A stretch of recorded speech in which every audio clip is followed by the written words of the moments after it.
Alors, l'Action Tank est né de la volonté d'un certain nombre de personnes de créer un incubateur qui développe de nouvelles approches de lutte contre la pauvreté. Donc, on a une mission qui est celle d'innover dans la lutte contre la pauvreté.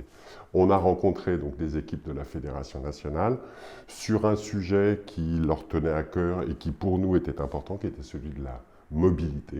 Et donc, ce partenariat est associé au déploiement d'un de nos programmes autour de l'accès à un véhicule neuf pour des personnes en recherche d'emploi. Ce qu'il faut savoir, c'est que ce programme a commencé parce qu'on s'était rendu compte que pour des populations qui ont des faibles revenus, l'achat d'un véhicule est très compliqué.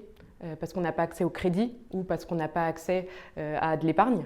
Et donc souvent, les véhicules qui sont achetés par les ménages très modestes, ça va être des véhicules anciens, fortement kilométrés, qui du coup coûtent très cher à l'usage.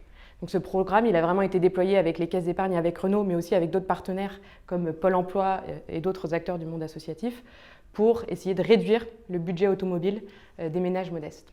C'est un programme qui a maintenant plusieurs années et on livre aujourd'hui à peu près 500 voitures par an. On a des objectifs de faire grandir ce dispositif. On aimerait bien passer l'année prochaine à 1000 et peut-être à 4000 en 2025. On a des objectifs qui ne sont pas uniquement de se développer en termes de volume, mais aussi de faire le lien entre cette solution et les questions de transition écologique qui sont importantes en ce moment sur la mobilité.